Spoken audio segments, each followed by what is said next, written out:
Welcome to the Sustainable CT Actions and Impact Preview for March 2024. Brought to you in part by our good friends at the Hampshire Foundation. That's right, the Hampshire Foundation funds partners who are finding pathways to rapidly reduce greenhouse gas emissions or to help people build resilience against poverty and climate change. And we are oh so glad they do. Visit them at hampshirefoundation.org.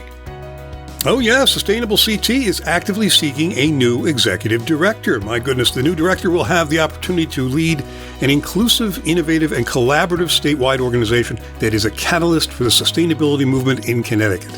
In collaboration with a dedicated, experienced, and cohesive cadre of staff, heck yeah, the executive director will continue to grow Sustainable CT's impact throughout the state. This executive search is being conducted by EOS Transition Partners. For a complete position description, including application instructions, visit the EOS Transition Partners Open Searches page. Applications will be accepted until the position is filled, with those received by March 29th receiving priority. So don't delay and don't miss Lynn Stoddard's personal message about her retirement, too. Heavens, we are going to miss her. In Elements this month, join us for our next Sustainable CT Coffee Hour, when we'll be focusing on the art, science, and the magic of recycling education. Cyril C.J. May, Refuse Recycling Coordinator for the City of Waterbury, brings a wealth of experience and insights into sustainable waste practices and public outreach. CJ will cover the best ways to use traditional recycling education methods, some new best practices, and even some outside-the-box magic tools. Yowza! That's why yes, on the Ides of March, March 15th at 10 a.m. Remember, you can join Sustainable CT for informal discussions most third Fridays of each month at 10 a.m. We share program updates and resources, explore your questions, and strengthen the network of Sustainable CT champions. Yes, we do. These sessions are always free, and you know that free is good and open to all. For your edification, your enlightenment, and your entertainment too, it's The Impact, a Sustainable CT podcast. This month, Nicole Chevalier joins us for the Ides. That's right, philanthropist, activist, writer, member of the Sustainable CT Board of Directors, and chair of our search committee for a brand new executive director. Nicole talks about the director's role, how finding the right person is oh so important, yes it is, and what the future holds for Sustainable CT. You don't want to miss that. This month's episode of The Impact will be available on March 15th at sustainableCT.org and wherever you get your podcasts. In the Community Match Fund, you can help the Free Center hit the runway with Debris Couture. Support the Free Center's effort in an exciting and environmentally conscious community art project. The Free Center will be turning trash into a collection of haute couture for a spring collection scheduled to hit the runway in April 2024. Dress trashy and support this Community Match Fund project. And our crowdfunding partner, Patronicity, has published a Community Match Fund annual report for 2023. Check that out. Oh, we are optimizing for equity. Yes, we are. We kicked off our Pathway to Gold series with February's Coffee Hour. This month, the series continues with a webinar on Action 1.1, Optimize for Equity. Action 1.1 is required of all of our certification levels, and no less so for Gold. Find out how this action can benefit municipal operations at every level.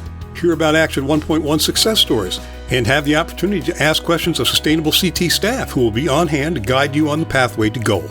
Join the webinar Thursday, March 28th at 10 a.m. And don't forget that our spring virtual equity training series takes place April 10th, May 15th, and June 12th. All sessions are from 1 to 3 p.m. These no-cost virtual events provide a comprehensive framework of racial equity, diversity, and inclusion. Attendance at all 3 sessions is required to complete the series, and attendance is capped at 35. Spaces fill up quickly, so please do register without delay. You know, Sustainable CT and Actions and Impact, this very newsletter, and me speaking to you right now, it's all made possible in part by the Common Sense Fund. That's right, the Common Sense Fund promotes action on the environment and in the arts that is practical, creative, and addresses social needs, and that's a very good thing. Visit them at commonsensefund.org. Remember, Sustainable CT is independently funded. We don't have a magical unicorn rainbow money tree, no sir, but you can be a Sustainable CT sponsor. Find out how at sustainableCT.org. You'll be glad you did. In conveyances this month, CT Mirror had a compelling CT Viewpoints piece by Dice O. Connecticut must reform its exclusionary zoning laws, making the case that excessive restrictions on land use, such as single-family zoning, aka multifamily housing bans, minimum lot sizes, setback requirements, height limits, and parking requirements, all serve to artificially drive up the cost of housing and exacerbate Connecticut's housing crisis. Marketplace host Amy Scott did a follow-on interview with Sarah Bronin, director of National Zoning Atlas, a federated effort to record and put all of the country's zoning laws into one map. Fascinating stuff, folks. Check that out. Governor Ned Lamont marked International Open Data Day, Saturday, March 2nd, by highlighting the availability of data for the public through something called the Connecticut Open Data Portal, data.ct.gov. The portal was founded in 2014, and it currently hosts more than 550 databases submitted by various state agencies. Go Ned!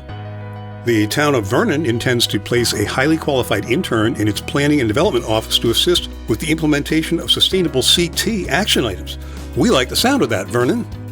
The South Central Regional Council of Governments, SCROG, is hiring for multiple positions including Highway Safety Program Specialist, Transportation Planner, Director of Regional Planning, and a Municipal Services Coordinator.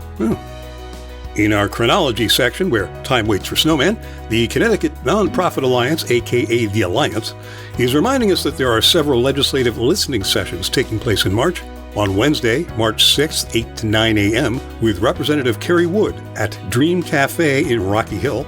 On Thursday, March 7th, 8 to 9 a.m., with Representative Mark DiCaprio at the Mickey D's on Main Street in Colchester. And on Saturday, March 9th, 10 a.m. to 12 noon, with Representative Corey Paris for virtual office hours. So make sure to register for that. Check out the Yale Forest Forum, Tribal Forestry, Understanding Current Issues and Challenges in Contemporary and Traditional Management of Forested Landscapes. This virtual speaker series focuses on the current state of tribal forest management and indigenous stewardship, with a series of speakers from different tribes, universities, nonprofits, and agencies. March 7th and 28th, April 4th, 11th, 18th, and 25th, beginning at noon for all dates. Are you looking for funding opportunities to support sustainability and resilience projects in your community? Sure you are. Sustainable and Resilient Communities, SRC, is holding regional funding workshops where attendees can gain valuable insights from program officers and successful awardees of resilience planning funding. Workshop number 1 for Eastern Connecticut is on Thursday, March 7th at the Yukon Avery Point Lowell P. Weicker Building in Groton. Workshop 2 for Western Connecticut is on Thursday, March 21st at Housatonic Community College in Bridgeport. These are in-person events, folks. Both workshops are from 9:30 a.m. to 2:30 p.m. The Connecticut Association of Wetland Scientists holds its annual meeting and environmental conference on Thursday, March 7th, 8 a.m. to 4 p.m. They welcome ecologists, designers, and other land use professionals, government officers, municipal commission members, and other interested parties to join the in-person event. It's at the Heritage Hotel Golf Spa and Conference Center, nice, in Southbury. The Connecticut AgeWell Collaborative will hold its next AgeWell Academy on Thursday, March 7th, 11 a.m. to 12 noon. This session is all about the opportunities for education and support that the AgeWell Collaborative is offering as part of their Every Age, Every Ability campaign. The Connecticut chapter of American Society of Landscape Architects will hold a full-day continuing education program, Climate Action, Building Resilient Communities, on March 14th, 8 a.m. to 3:45 p.m. at O&G Earth Products Showcase, 325 Hancock Avenue, Bridgeport. A diverse group of presenters will share the latest on carbon footprint reduction, product life cycle analysis, and innovative geopolymers. Yes, okay. SOS Trees is in the middle of their crowdfunding campaign to offer free trees, for Old Saybrook residents in celebration of this year's Arbor Day. That's April 27th. They're responding to the growing concern of the loss of trees and the associated critical health and economic benefits of a strong and healthy tree canopy in Old Saybrook. The SOS Trees crowdfunding campaign to receive matching funds through the Sustainable CT Community Match Fund ends March 17th. Come on, hug a tree, throw them some shade. The Yale School of the Environment is holding an energy justice seminar. The seminar draws from multiple disciplines, including law, sociology, anthropology, and economics. This is an ongoing virtual seminar, March 25th, April 1st, 8th, 15th, and 22nd. All sessions begin at 10 a.m.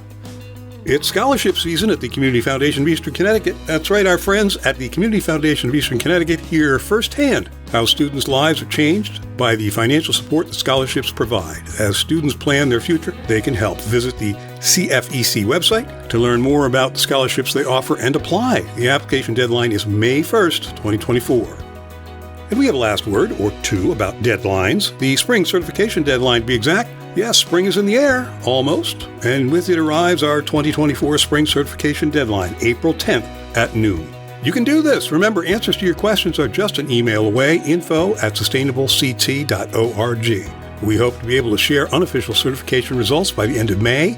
All 2024 certified towns will be recognized together at our annual award celebration in November. But watch for an invitation to our Spring into Summer event, when we'll be making a special acknowledgement of spring certified towns. That invitation is coming soon, I promise.